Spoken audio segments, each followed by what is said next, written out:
Ladies and gentlemen, this is Gamer.com video. I'm going to be going through the best graphics cards of October 2014. This is also an article, so if you want more information or more in-depth analysis, for example, alternatives and so on, then definitely check out the article. But aside from that, we're just going to be blasting through this pretty quickly.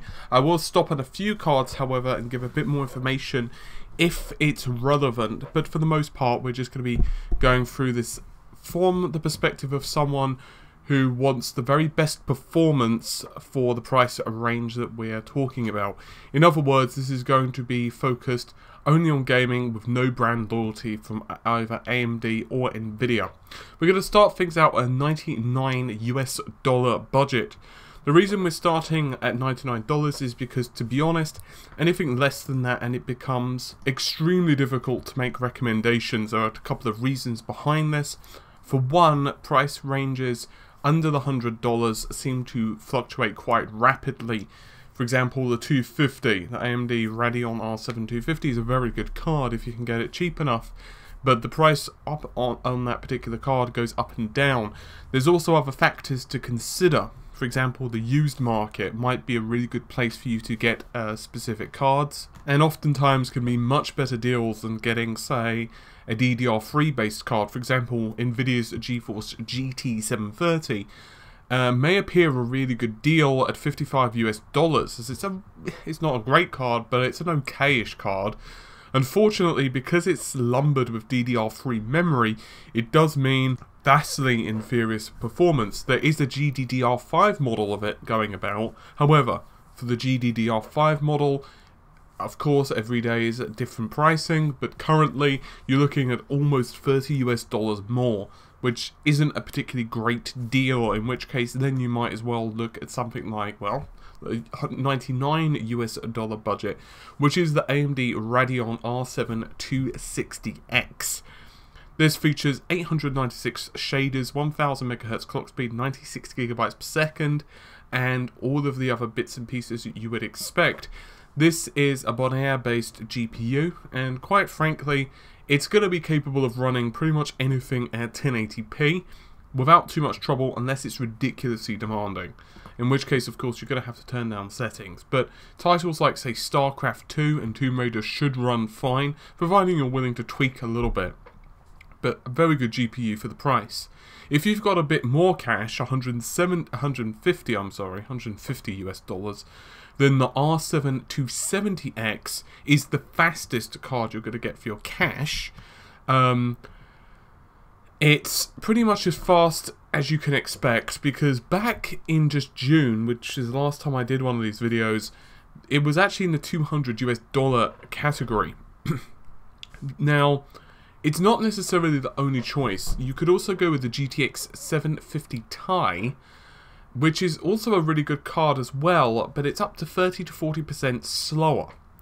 So the reason you would want to go with the GTX 750 Ti is if you were primarily focused on streaming, for example, shadow play, if you wanted a low power rig and you just wanted like the lowest voltage usage possible, and you were primarily focused on media and streaming from a higher spec PC, in which case the Maxwell is the way to go. If that's not the case and all you want is the most powerful GPU possible, then the R7 270X is definitely the way to go.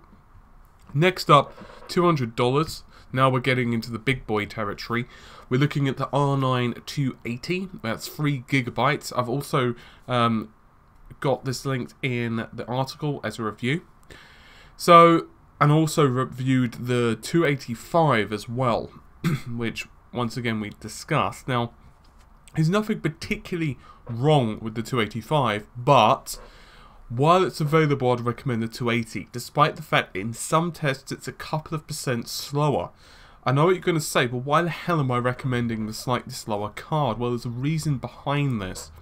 You get 1 GB of extra RAM, which is definitely going to be beneficial in the long run, but the primary reason is because it's cheaper, and actually considerably cheaper in some cases. So it's like, well, a couple of percent, is it really going to make that much difference in the frame rate? Like, for example, let's say you're getting 87 frames a second or 32 frames a second. 32 frames a second, 5%, is it going to make the difference? Probably not. But you can overclock anyway. So I'd personally recommend the R9 280. Yes, it is not using the Tonga architecture, but I personally believe the 280 is slightly better, primarily because of the pricing. If you've got a bit more cash, however, $270 US, it becomes really a one-horse race. It's really only the R9 290. This sucker used to be considerably more expensive, and this GPU has 4 gigs of RAM. I would even go as far as to say that with the 2,560 shaders, 160 texture units, 64 ROPs, and 320 gigabytes per second of memory bandwidth, this basically means 1080p is not an issue with pretty much any game. Considering that just a few months ago this actually cost you up to $400 US, this card, in my personal opinion, makes the R9 290X almost pointless to buy, considering it's that much more expensive for comparably not that much extra performance. You've also got the other benefit of being able to go with the reference models of this quite soundly without too much issue. Next, we're finally into the Maxwell territory. Well, the high-end Maxwell, not the 750 Ti. And we're starting off with the 970, that's the GTX 970, that's $350. This features 1664 shaders, 104 texture units, and runs at 1050 MHz. This card, in my personal opinion, is probably a better buy than even the 980 if we're comparing it in terms of pure value. And we'll go into why in just a moment, but at this price range there's literally nothing else I can recommend. It comes within about 10 to 15% of the performance differential between it and the 980. This basically will mean that 1440p is not going to be a problem apart from all but the most demanding games, especially if you're of course going to crank up that AA. So this is a really good card. The GTX 780 Ti, I've also linked in the article, our review of it, and this one it comes at $420 US, so the GTX 780 Ti has definitely come down a lot. Now I know what you're going to say, well why in the hell am I recommending this card? It's Kepler based, it's because it actually fits right smack bang in between the GTX 980 and the 970, but it almost makes the 980 in a really bad place, because the 980 does have one advantage. It has an extra 1 gig of RAM, but it's considerably more expensive. It's about $130 US more expensive. And the 780 Ti in some instances does actually beat the 980. Not all. It trades for different titles, but generally speaking, there's not that much in it. So even if you say the cards are comparable, the fact of the matter is $130 US really worth comparable? The only major benefit here is the extra VRAM, in my personal opinion. And while the 780 Ti is definitely EOL, it's still a really good card. And now we're starting to get the Nvidia's new super duper awesome anti-aliasing solutions, no longer exclusive to Maxwell. It's a very good argument to say you might as well just go for the 780 Ti if you can get it cheap enough. And I personally wouldn't recommend getting stuff on eBay. That's my personal opinion. So I'm referring purely to new here, buying things new. And I think that you can definitely get some really good going out of stock or end of line sales now for the 780 Ti. It's a really good card as well. It'll still tear through pretty much anything out there. Even Crysis at 1440p, not a problem. Now, however, we do have to enter into the $550 US and speak about the GTX 980. So it's running 104 texture units, 2048 shader units, 64 ROPs, which are 1126 MHz. The problem with this card, it doesn't have as much memory bandwidth as maybe what we'd hoped, but it is more efficient.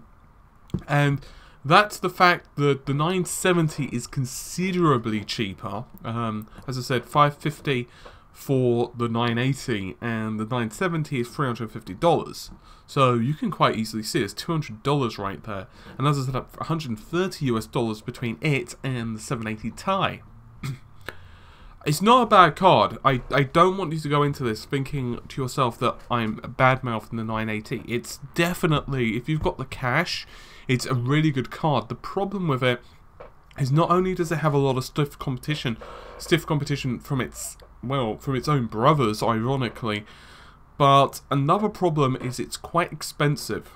Considering that we're basically waiting for Nvidia to release news on the 980 Ti, we know it's coming, as well as, of course, the Titans, whatever they end up being called, as well as AMD have confirmed the R9 390 for fairly early next year. My basic point is it's a lot of cash to spend on a card that you could potentially have a short time on top of the pile with. As I said, it's not a bad card, it's a very good card. It's your decision at the end of the day. If you have the money to spend, then by all means. Dual GPU time, $930. This is basically 4K Central. There's only one single card that can actually give us what we want here, and that's the R9 295X2, 8 GB. That's 4 GB per GPU, of course. Despite the fact that the Titan Z was initially launched at, I believe, $3K, which is a ridiculous price, no one in their right mind would have bought it because it was significantly overpriced. When the 95X2 came out, it was actually $1,500 US.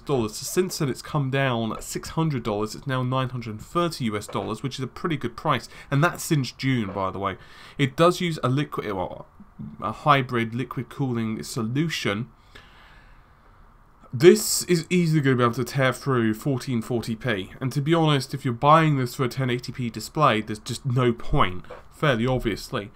The only problem here is that it's very difficult not to recommend buying two GTX 970s and putting them into SLI. It actually works out to be a little bit cheaper as well, and you do get that extra power efficiency of Maxwell. I don't think there's a right or wrong answer with that one. Conceivably, you could go triple SLI route, or you could even buy two of the R9 295s. Of course, that would cost you quite a bit of cash, and it's probably not the most efficient way to spend your money. And that's about it for this particular video. Hopefully you found it somewhat informative. Just to reiterate, this is primarily focused only on gaming. Obviously, if you're looking for compute, or if you're looking for a specific type of thing, then obviously Titans can maybe enter into it. If you're looking at like Bitcoin mining, then certainly the R9 290s are definitely very, very good for that as well. So, as always, the choice be yours, my friends. The choice be yours. Anyway, with that said, hopefully you've enjoyed the video. I'll see you soon. Take care, and bye for now.